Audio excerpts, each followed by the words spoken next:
Kutakuwa na vita nyingi sana kwenye eneo lako la kazi mara kwa mara, na vita hizi huwa zinainuka makusudi kutaka kuvunja moyo wako wa kazi ili uifanye kazi chini ya kiwango, usipate yote ambayo Mungu amekusudia uyapate katika kazi. Kwa kweli sehemu kubwa ya mahitaji ambayo tunayo katika maisha tunayapata kwenye kazi. Na kazini kwako ndipo ambapo pamefungwa chakula chako, ndipo ambapo pamefungwa ada za watoto, ndipo ambapo pamefungwa ujenzi wa nyumba unayokusudia kuijenga. Kwa hiyo miujiza mingi imefungwa kwenye eneo la kazi, na ndio maana Mungu kwa makusudi anatupa siku 6 za kufanya kazi ili haya mambo yaweze kutimia. Huu ni muujiza mkubwa sana ambao Bwana ameuweka kwenye maisha yetu, na mtu yoyote anayetoka kwenda kufanya kazi atapata mapato, na haya mapato ndio yanatimiza mahitaji mengi aliyonayo. Sasa ni muhimu wewe kutunza huo moyo wa kazi wakati vita zinainuka.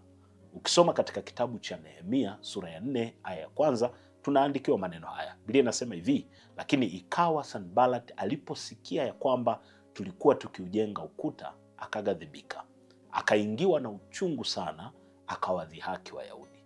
Mara zote unapotaka kufanya ujenzi wa kitu chochote kwenye maisha yako, unataka kuijenga biashara yako ikae sawa, unataka kujijenga uwezo wako kazini uwe sawa, utaona tu vita zinainuka. Na vita hizi zinainuka ili usiinue ukuta, ili usifanikiwe kwenye hiyo kazi, usifanikiwe kwenye hiyo biashara. Kwa hiyo cha msingi cha kwanza kabisa cha kutunza ni kutunza moyo wa kazi. Usikubali moyo wa kazi ukaharibiwa. Wakina Sanballat hutawakosa. Sanballat analeta fujo, anaghadhibika, anakuwa na uchungu, anadhihaki kwa sababu Sanballat anatoka kwenye jamii ambayo Israeli waliwafukuza watoke katika Kanaani. Kwa hiyo kwa vyovyote atafurahia kuona Israeli akiteseka, kuona Israeli anaishi maisha magumu, kuona Israeli afanikiwi na kustawi katika mambo anayoyafanya. Sasa wako watu ambao wao wakijiangalia wanajiona kama walitoshea kupanga frame uliopanga, kwa vyovyote watakuchukia. Wanatoshea kukaa kwenye nafasi ambayo umepewa ofisini.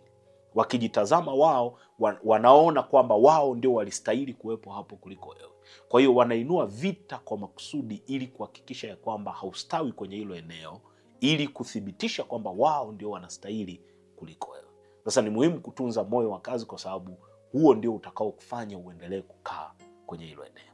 Wengi tunakata tamaa, tunavunjika moyo kwa sababu dhihaka imeinuka. Lakini hata Sanballat akiinuka na kudhihaki, hakikisha unatunza moyo wa kazi.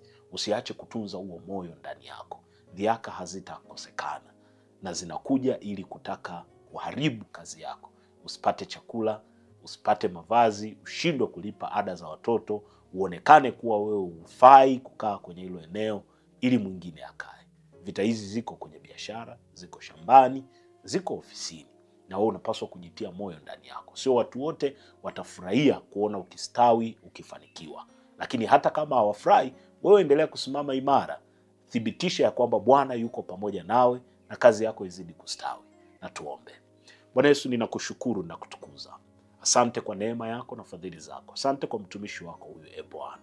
Neema yako iwe juu yake, ukamchunge, ukamtunze, ukamlinde, ukamhifadhi katika kazi yake. Mahali popote vita zinapoinuka, Bwana ukamfundishe kuutunza moyo wa kazi, ili kathibitike ya kwamba wewe Bwana uko pamoja naye. Neema yako iwe juu yake. Vita zinazoinuka ofisini, upinzani, dhihaka, maneno anayosemwa, Bwana Yesu, yasiguse moyo wake wa kazi. Neema ya kwako iwe pamoja naye, ukampe kustawi, ukampe kumea, ukamtie nguvu ndani yake, katika jina la Yesu Kristo, mwana wa Mungu aliye hai. Amen.